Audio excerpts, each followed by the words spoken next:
अस्सलामुअलैकुम। उम्मीद है आप सब खैरियत से होंगे।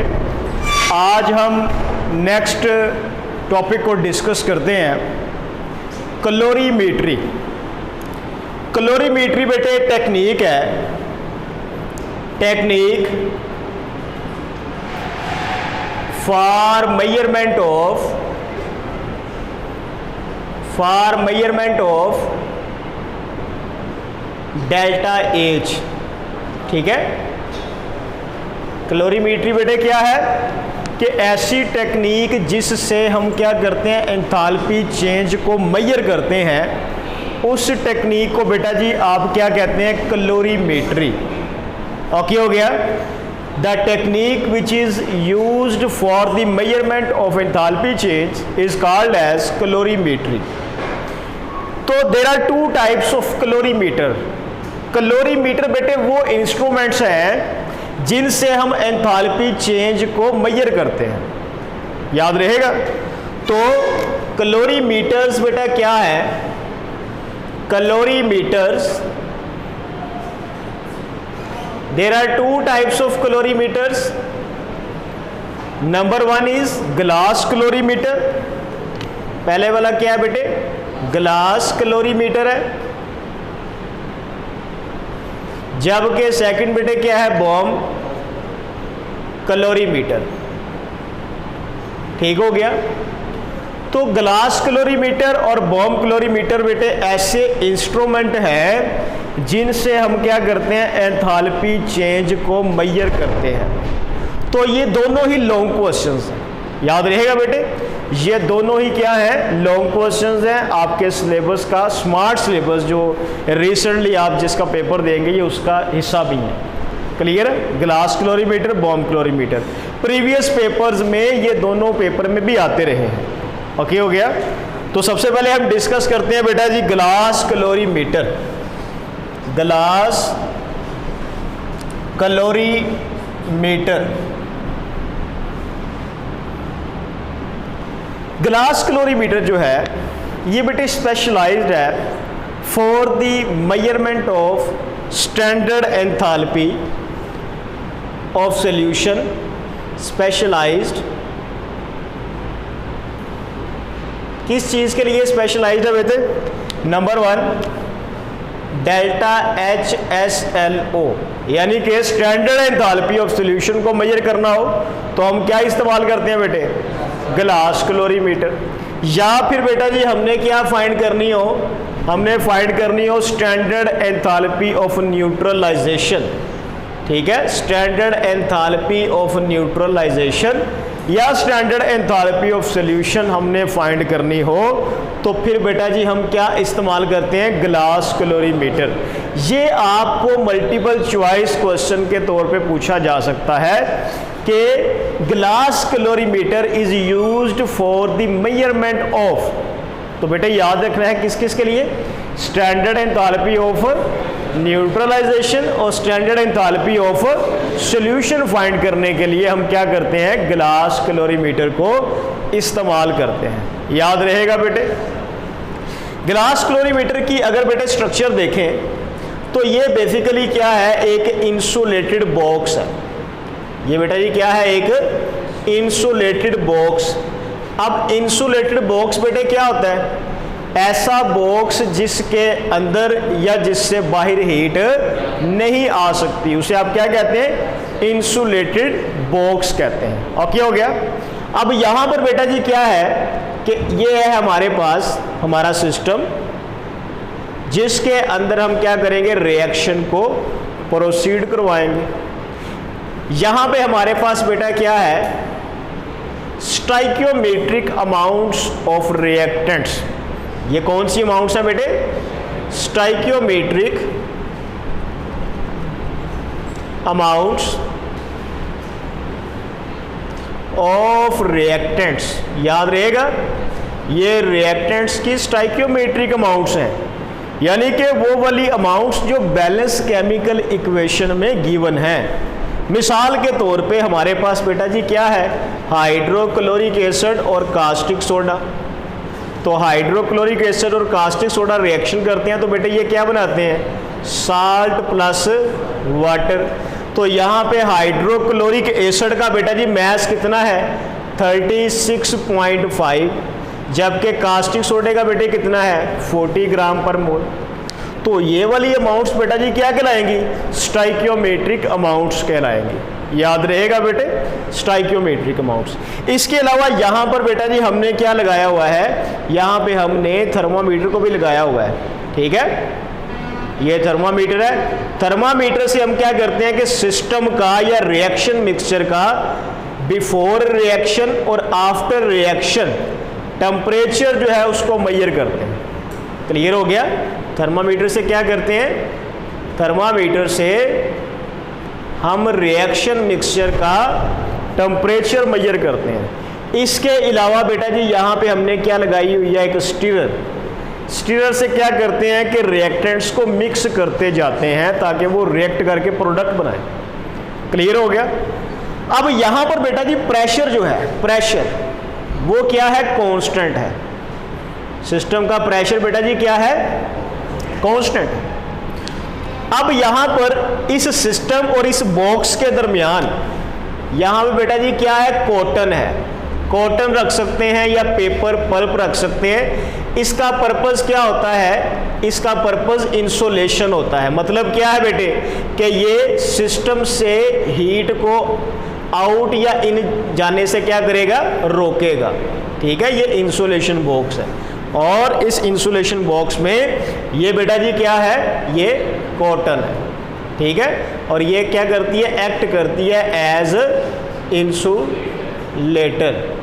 बात की समझ लगी बेटा, क्लियर हो गया। अब आप क्या करेंगे, रिएक्शन से पहले सिस्टम का टेम्परेचर मेजर कर लेंगे। क्लियर है। तो इनिशियल टेम्परेचर बेटा जी क्या हो जाएगा, इनिशियल टेम्परेचर वो T1 होगा। रिएक्शन के बाद भी टेम्परेचर फाइंड कर लेंगे, वो क्या होगा बेटा जी, फाइनल टेम्परेचर वो क्या होगा, T2। तो change in temperature, change in temperature ये बेटा जी क्या होगा, T2 minus T1 delta T के इक्वल आ जाएगा। ओके हो गया। यहां पर आपको रिएक्टेंट्स की स्टाइकियोमेट्रिक अमाउंट्स भी पता है। क्लियर है, रिएक्टेंट्स की स्टाइकियोमेट्रिक अमाउंट्स भी पता है। तो यहां पे बेटा जी क्या किया जाएगा, जो क्यू हीट आप फाइंड करेंगे वो कैसे फाइंड करेंगे, वो बेटा जी हम मैस को, रिएक्टेंट के स्टाइकियोमेट्रिक मैस को मल्टीप्लाई करेंगे बेटा जी किसके साथ, स्पेसिफिक हीट और चेंज इन टेम्परेचर के साथ। तो आपको यहां से बेटा जी ये जो Q की वैल्यू मिलेगी, ये Q की वैल्यू बेसिकली क्या होगी, enthalpy change at constant pressure होगी। बात की समझ लगी। यानी कि रिएक्टेंट के मैस को और चेंज इन टेम्परेचर को स्पेसिफिक हीट कैपेसिटी के साथ मल्टीप्लाई करेंगे। अब क्वेश्चन ये अराइज होता है कि स्पेसिफिक हीट कैपेसिटी है क्या। ठीक है, specific heat capacity, specific heat capacity, इसको बेटा जी आप रिप्रेजेंट करते हैं, रिप्रेजेंटेड बाय स्मॉल एस। ठीक है, रिप्रेजेंटेड बाय स्मॉल एस। अब ये है क्या, बेसिकली ये कहता है कि अगर हमारे पास 1 ग्राम क्या हो बेटे, मैटर हो या सब्सटेंस हो, 1 ग्राम सब्सटेंस का आपने टेम्परेचर इंक्रीज करना है बेटा कितना, 1 केल्विन। तो 1 ग्राम सैंपल का टेम्परेचर 1 केल्विन बढ़ाने के लिए जो बेटा जी जूल में आप हीट देंगे, ये क्या है, जूल में आप हीट दे रहे हैं, इस हीट को आप क्या कहेंगे, इसे आप कहेंगे स्पेसिफिक हीट। डेफिनेशन कर लेंगे कि amount of heat in joule. बात की समझ लगी कि जूल में amount of heat which is require, जो रिक्वायर है for which purposes, to increase the temperature by 1 kelvin of 1 gram 1 gram sample का, 1 ग्राम सब्सटेंस का टेम्परेचर 1 केल्विन बढ़ाने के लिए जो जाउल में बेटे जी आप हीट प्रोवाइड करेंगे, आप उसे क्या बोलेंगे?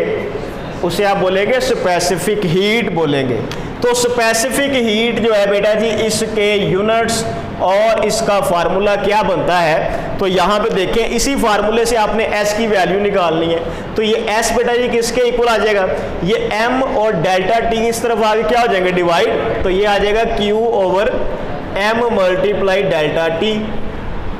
जी बेटा जी, Q के यूनिट क्या है? जाउल। ठीक है, M के यूनिट क्या है? ग्राम, 1 ग्राम है ना बेटे, और डेल्टा T की वैल्यू क्या है? 1 केल्विन। तो ये क्या आ जाएगा? जाउल पर ग्राम पर केल्विन। याद रहेगा? तो ये भी बेटे अगर आपको शॉर्ट क्वेश्चन पूछा जाए कि what is specific heat capacity, तो आप बताएंगे the amount of heat which is required to raise the temperature of 1 gram substance by 1 kelvin is called as heat specific heat capacity. और फिर उसके बाद बेटे आप इसका क्या लिखेंगे? आप इसका फार्मूला लिखेंगे, और फार्मूले के बाद बेटा जी आप इसके क्या करेंगे? यूनिट्स को फाइंड करेंगे। बात की समझ लगी? क्या करेंगे? इसके यूनिट्स को फाइंड करेंगे। ओके हो गया। और साथ बेटा जी एग्जांपल लिखेंगे। फॉर एग्जांपल के वाटर जो है इसकी स्पेसिफिक हीट की वैल्यू है 4.2 जूल पर ग्राम पर केल्विन। मतलब क्या है कि अगर हमारे पास 1 ग्राम बेटा जी वाटर होगा तो उसका टेम्परेचर 1 केल्विन बढ़ाने के लिए कितनी हीट चाहिए होगी? 4.2 ग्राम। याद रहेगा बेटा जी? अब यहां पे कहता है कि अगर आप क्या करें, यहां पर आप मैस को मल्टीप्लाई कर दें स्पेसिफिक हीट के साथ, तो ये बेटा जी क्या बन जाएगी? ये बन जाएगी हीट कैपेसिटी ऑफ सिस्टम। ये बेटा जी क्या बन जाएगी? Heat capacity of system. याद रहेगा बेटा जी? तो ये देखें, ये एक लॉन्ग क्वेश्चन है, और इस लॉन्ग क्वेश्चन में ये फार्मूला बेटे मल्टीपल चॉइस क्वेश्चन के तौर पे पूछा जा सकता है। और ये शॉर्ट क्वेश्चन कि what is specific heat capacity, आप इसकी बेटा जी डेफिनेशन लिखेंगे, आप इसका फार्मूला लिखेंगे, आप इसमें S के यूनिट्स फाइंड करके बताएंगे, और साथ आप बताएंगे कि वाटर की स्पेसिफिक हीट कैपेसिटी की वैल्यू क्या है। ठीक है। अब बेटा स्पेसिफिक हीट तो ये है कि 1 ग्राम सैंपल का टेम्परेचर 1 केल्विन बढ़ाने के लिए जॉल में जो एनर्जी चाहिए। ठीक है। अब हीट कैपेसिटी क्या है बेटे कि जब आप मैस को मल्टीप्लाई कर देते हैं स्पेसिफिक हीट कैपेसिटी से, तो वो क्या बन जाता है? Heat capacity. हीट कैपेसिटी क्या है? ये हम बॉम्ब कैलोरीमीटर में डिस्कस करते हैं। यहां तक बेटा जी कोई पॉइंट जो आपको क्लियर ना हुआ हो? क्लियर है सबको? याद रखिएगा, ग्लास कैलोरीमीटर में पूछा जा सकता है कि सिस्टम का कौन सा फिजिकल पैरामीटर कांस्टेंट होता है। तो कौन सा होता है बेटा जी? प्रेशर। याद रहेगा बेटा जी? क्लियर हो गया जी। अब हम नेक्स्ट बेटा जी डिस्कस करते हैं बॉम्ब कैलोरीमीटर। ये मैं अरेंज कर रहा हूं बेटे, नोट कर लिया होगा आपने। बॉम्ब कैलोरीमीटर, बॉम्ब कैलोरीमीटर जो है ये भी बेटा जी एक इंपॉर्टेंट लॉन्ग क्वेश्चन है। और ग्लास कैलोरीमीटर, बॉम्ब कैलोरीमीटर ये MD कैट, E कैट के बहुत ही बुनियादी पॉइंट्स भी हैं। आप बेटा जी इसको प्रिपेयर कीजिएगा। ठीक हो गया। नेक्स्ट है बॉम्ब कैलोरीमीटर। बॉम्ब कैलोरीमीटर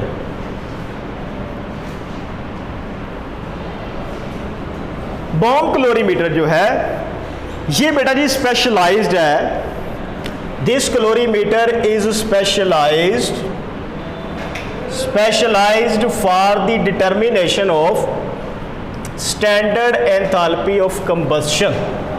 इससे बेटा जी आप क्या फाइंड करते हैं? Standard enthalpy of combustion. ठीक है। इसके अलावा आप इससे क्या फाइंड करते हैं बेटे? Calorific value. कैलोरीफिक वैल्यू किसकी बेटा जी? आप फाइंड करते हैं कैलोरीफिक वैल्यू फूड की, फ्यूल की, पेपर की और एक्सेट्रा। क्लियर हो गया बेटे? अब ये कैलोरीफिक वैल्यू क्या है? आपने सुना होगा कि 1 ग्राम प्रोटीन के अंदर इतनी कैलोरीज होती हैं। आपने सुना होगा कि 1 ग्राम या स्पेसिफिक अमाउंट आपको प्रोटीन्स की, कार्बोहाइड्रेट्स की, लिपिड्स की, फूड की, फ्यूल की बता दी जाती है और बताया जाता है कि इसके अंदर इतनी कैलोरीज हैं। आप बेटा जी कोई भी ड्रिंक पीते हैं तो उसके बॉक्स के ऊपर आप देखें तो कैलोरीफिक वैल्यू लिखी होती है कि जो चीज़ आप पी रहे हैं इसमें इतनी कैलोरीज हैं। कोई भी एनर्जी ड्रिंक आप पिए तो उस एनर्जी ड्रिंक के ऊपर कैलोरीज की वैल्यू लिखी होती है। तो वो कैलोरीज की वैल्यू जो है वो बेटा जी कौन बताता है आपको? बॉम कैलोरीमीटर बताता है। तो bomb calorimeter is specialized for the determination of standard enthalpy of combustion through which we find calorific value of food, fuel and paper। बात की समझ लगी बेटे? अब बॉम कैलोरीमीटर जो है इसकी स्ट्रक्चर को हम देखते हैं कि इसकी स्ट्रक्चर किस तरह की है। तो बेटे ये क्या है? ये एक स्टील का कंटेनर है। ये इस तरह बेटा जी क्या है? एक स्टील का कंटेनर है। ओके हो गया? इस स्टील के कंटेनर में बेटा जी एक स्टील का जिसके ऊपर एनेमल चढ़ाया हुआ है। एनेमल क्या है बेटा? ये स्टील की एक बड़ी बारीक तय होती है। बात की समझ लगी? इसे कहते हैं एनेमल। तो इस बॉक्स को आप क्या कहते हैं? इसे कहते हैं आप बॉम। ठीक है? और इसके ऊपर किस चीज की तय चढ़ी हुई है? एनेमल की, ताकि इसको जंग ना लगे। बात की समझ लगी? इसके अंदर बेटा जी एक प्लाटिनम का फॉइल पड़ा हुआ है। ये बेटा जी क्या है? ये प्लाटिनम का फॉइल है। और इस फॉइल के अंदर ये हमारे पास वो वाला सब्सटेंस है जिसकी हमने क्या फाइंड करनी है? Standard enthalpy of combustion. ये हमारे पास क्या है? सैंपल है या सब्सटेंस है। ओके हो गया? इस बॉम्ब के अंदर हमने ऑक्सीजन गैस को फिल किया हुआ है। ठीक है? और इसका बेटा जी प्रेशर कितना रखा हुआ है? 20 एटमॉस्फेयर। इसके ऊपर बेटा जी एक स्क्रू लगा होता है। तो ये स्क्रू जो है ये इस तरह टाइटली जो है वो बंद किया होता है। इस फॉइल को एक वायर के जरिए बेटा जी यहाँ पर बैटरी के नेगेटिव और पॉजिटिव टर्मिनल से अटैच किया गया है। ओके हो गया? यहाँ पर बेटा जी एक स्टीरर भी लगी हुई है। ये बेटा जी क्या है? स्टीरर। और इस तरफ जो है वो एक थर्मामीटर भी लगा हुआ है। ये सारे का सारा सैंपल जो है, जो बॉम्ब है, इसको बेटा जी आप क्या करते हैं? इसको आप वाटर के अंदर इमर्स्ड कर देते हैं। वाटर के अंदर आप इसको डिप कर देते हैं। ओके हो गया? अब रिएक्शन से पहले बेटा जी आप क्या करेंगे? टेम्परेचर फाइंड करेंगे। वो क्या होगा? Initial temperature T1। उसके बाद आप बेटे बटन ऑन करेंगे तो फॉइल के ऊपर जो बेटा जी फूड पार्टिकल होगा, जो भी सैंपल होगा, वो ऑक्सीजन की प्रेजेंस में क्या हो जाएगा? बर्न हो जाएगा। वो ऑक्सीजन की प्रेजेंस में क्या हो जाएगा? बर्न हो जाएगा। और बर्न होगा तो हीट प्रोड्यूस होगी। उस हीट की वजह से इस वाटर का टेम्परेचर क्या हो जाएगा? पहले से बढ़ जाएगा। ये क्या आ जाएगा बेटा जी? ये फाइनल टेम्परेचर T2। तो चेंज इन टेम्परेचर बेटा जी किसके इक्वल आ गया? T2 माइनस यानी कि डेल्टा T के इक्वल आ गया। क्लियर हो गया? अब मैंने आपसे क्या कहा था कि अगर आप क्या करें, आप बेटा जी मैस को मल्टीप्लाई कर दें स्पेसिफिक हीट के साथ, तो ये बेटा जी क्या बन जाएगी? ये बन जाएगी हीट कैपेसिटी। तो वाटर की स्पेसिफिक हीट कैपेसिटी को इस सब्सटेंस के मैस के साथ मल्टीप्लाई कर दें तो बेटे वो क्या बन जाएगी? सिस्टम की हीट कैपेसिटी। तो सिस्टम की हीट कैपेसिटी को डेल्टा T से मल्टीप्लाई कर दें तो ये हमारे पास फाइनल फार्मूला आ गया। यहाँ पे आपको C की वैल्यू कैसे मिलेगी कि वाटर की हीट कैपेसिटी को सब्सटेंस के मैस के साथ मल्टीप्लाई कर दें, वो बन जाएगी बेटे हीट कैपेसिटी। और चेंज इन टेम्परेचर आपने फाइंड कर लिया कहाँ से? थर्मामीटर से। तो यहाँ से बेटे मल्टीप्लाई करके Q की वैल्यू निकाल ली। ओके हो गया? तो ये बेटा जी क्या आ गया? C multiply delta T। यहाँ से हमने ये कैलोरीफिक वैल्यू या एंथैल्पी ऑफ कंबस्शन फाइंड कर ली। तो यहां पे C बेटा जी किसके इक्वल आ जाएगा, Q ओवर डेल्टा T, और Q के यहां पे यूनिट्स क्या है बेटा जी, किलो जूल, और डेल्टा T के केल्विन, तो ये क्या बन गया, किलो जूल पर केल्विन। सही है। तो C बेटे क्या है, ये अमाउंट ऑफ हीट है, amount of heat require to raise temperature of sample, temperature of substance by 1 kelvin. ठीक है ना बेटे। या फिर आप क्या कहते हैं कि अगर हम क्या करें, मैस को मल्टीप्लाई कर दें specific heat capacity of water के साथ, तो बेटा जी ये चीज़ क्या बन जाएगी, ये सिंपल बन जाएगी हीट कैपेसिटी। बात की समझ लगी बेटा जी। अच्छा, अब यहां पर बेटे ये भी पूछा जा सकता है आपसे कि what is heat capacity, find its units. कर लेंगे। अब बेटे जी यहां पे देखें अगर, तो यहां पे प्रेशर आपने क्या रखा हुआ है, कांस्टेंट।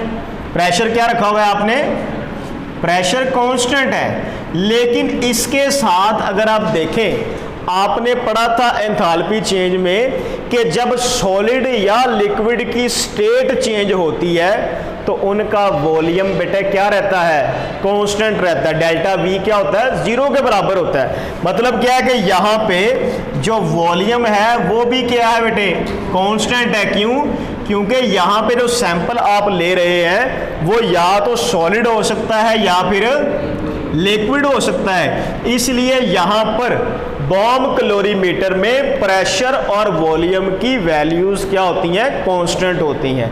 तो जब बेटा जी डेल्टा वी कांस्टेंट होगा, ठीक है, आपने पढ़ा था कि delta H is equal to delta E plus P delta N, ये पढ़ा था ना, डेल्टा वी पढ़ा था। ओके हो गया। तो जब डेल्टा वी बेटा जी 0 कर दिया जाए तो फिर डेल्टा एच अप्रोक्सीमेटली किसके इक्वल आ जाता है, डेल्टा ई के। यानी कि चेंज इन एंथैल्पी जो है वो किसके इक्वल होगी, चेंज इन इंटरनल एनर्जी के। मतलब क्या है कि यहां पर आप जो सैंपल बर्न कर रहे हैं उससे जो आपको बेटे एंथैल्पी चेंज मिल रही है वो बेसिकली आपको क्या बता रही है, इंटरनल एनर्जी का चेंज भी बता रही है। मतलब क्या है कि कैलोरीफिक वैल्यू भी आपको मिल रही है कि गिवन सैंपल के अंदर कैलोरीज कितनी है, यानी कि अमाउंट ऑफ एनर्जी कितनी है। उम्मीद है कि बेटे आज के लेक्चर से आपको काफ़ी ज़्यादा सीखने को मिला होगा। किसी का कोई क्वेश्चन है आज के लेक्चर के बारे में तो वो पूछ सकता है। No, thank you.